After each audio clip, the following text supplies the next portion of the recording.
So, good day everyone, especially to Ma'am Abigail.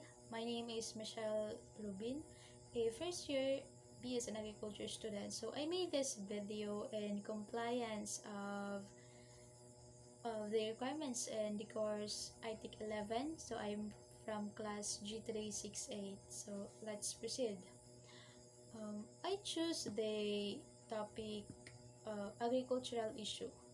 So, we all know that there are a lot of issues regarding in agriculture. So some of them are global warming, lower food productivity, or pest and diseases. But I choose the aging Filipino farmers and youth agricultural engagement. So, aging farmers. The world's farming population is growing older as young people increasingly choose city life. Who is going to grow our food? So that is the biggest question.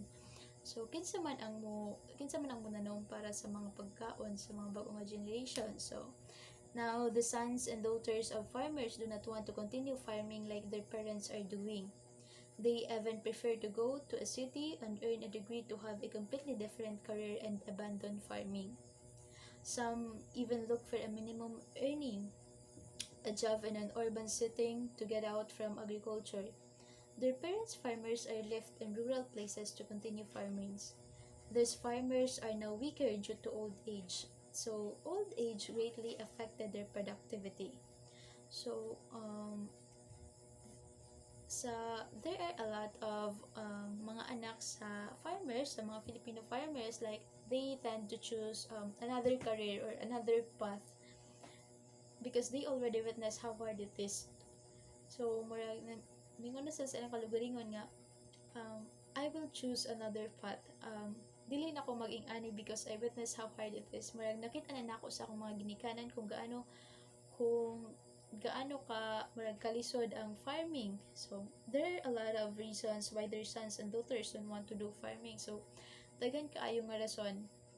Like, maybe nakita nila nga lisod jud kaayo, murag dili na tagaan og importansya ang ilang mga murag ang ilang mga gitrabaho. So next is the aging Filipino farmers. The average age of Filipino farmers is between 57 and 59 years old, which raises concern for who will carry out important tasks of farming in the coming years. So like makita nato sa is ang average age of Filipino farmers is between 57 and 59 years old. So murag lagas na kaayo, murag tiguang na kaayo ang mga farmers. So imagine 12 years from now or even two decade from now. So murag who will grow kung kinsa naman ang mo tanom sa mga crop. Kung mauna ang average age sa farmers, dako na kaayo siyang apekto sa crop production. So another thing is murag ang mga anak pa mismo nila ang mopastop sa ila pag-farming because they are old na, diba? So they are already old, so their children or their ang ilang mga anak is they choose to murag pa-stop na nilang ilang mga ginikanan pag-farming. So kay tungod suportaan na lang nila. So let's proceed to the second issue, which is the youth agricultural engagement. So why the Filipino youth are moving away from agriculture? That is the biggest question also. So first is tech savvy. Young Filipinos are incredibly tech savvy when compared to their predecessors. Having a higher level of education along with a greater exposure to new technologies gives the Filipino youth a variety of options to consider when making a career decision. So we all know that the young people nowadays, so the youth nowadays is they are engaged in new technologies like mga computers, cell phones, murag like they murag hasa na kaayo sila kung mga ana nga butang. So ikaw, if you are really good at something, like murag magaling ka sa computer, like magaling ka sa computer, and then taas nga degree ang imong nakuha during the college days, will you settle in agriculture? Murag pilihan ka ba nimo ang agriculture, or mo palahi ka na lang, lahi na lang ang career ang imong pilion, which is expected nga maging successful ka dito. So that is the first reason why Filipino youth is not engaged in agriculture. So next is the mass migration or a better future abroad. Mass migration of young people from the Philippines. Those who are young and have a higher level of education are more likely to want to migrate. So young Filipinos, especially mga fresh graduates, Filipinos are they choose to migrate in another country for a better future kay tungod there are a lot of opportunities there. Pero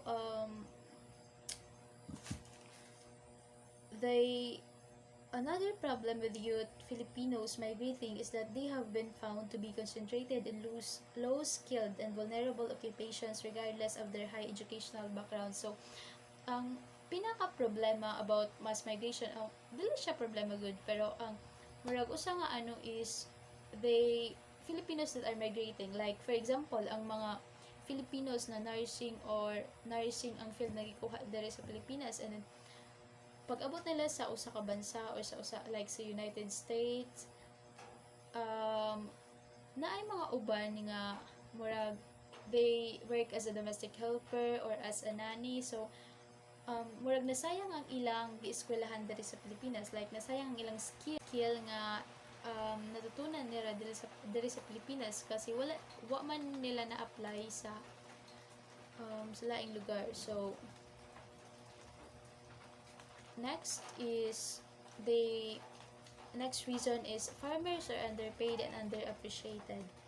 Young Filipinos are increasingly less interested in the agriculture industry, in part due to farmers being underpaid and underappreciated. So we all know nowadays nga the youth is mapagmatsyag, they are good in observing. So nakita siguro nila nga the Filipino farmers are not appreciated, murag wala nakita yung halaga, murag wala gipahalagahan. So basta na ingon nila sa nakaugalingon nga I don't wanna be like them. So dili na ako napilion nga field kay tungod murag wala lang, dili lang nako gusto, like murag lisod na nga ni siya niya, wala pa kakiti ang halaga. So it talks something. Next is low productivity. The jobs available in the agriculture trade are requiring less skill and are resulting in lower productivity, which establishes that the Filipino youth are searching for the opportunity beyond agriculture. So sa agriculture is less skill lang imong needed, so less skill which result to lower productivity. So kung ang usa ka youth is murag he is really murag competitive, dili niya pilion ang agriculture kay tungod murag magsisettle siya sa something nga murag matatagaan, mag-give back ang iyang mga efforts or ang iyahang mga gipang buhat, like murag matagaan og importansya. So that is the reason why youth is murag mobiling pa sila og mga higher mga career nga higher than agriculture. So next reason is the decrease in the decreased contribution to GDP. So agriculture has the smallest share of gross domestic product of only 9.4%. So nakita nila nga gamay ra ang share sa agriculture sa GDP, so sa gross domestic product. So ang GDP amount na siya ang murag basis of how rich or how poor the country is. So nakita nila ang contribution sa agriculture, so gamay ra kaayo. So ang 9.4% adi na siya magstay, so pwede pa na mutaas or pwede pa mo move. So The potential for agriculture is strong, however, it continues to decline over the years. So, murag, um, strong kaayo siya, like, murag kusog kaayong agriculture, pero ngano ing anak man, nganong mong ubos man siya over the years as time goes by. Mauna ang reason nga why some Filipino youth doesn't engage in farming. So that's all. Thank you for listening.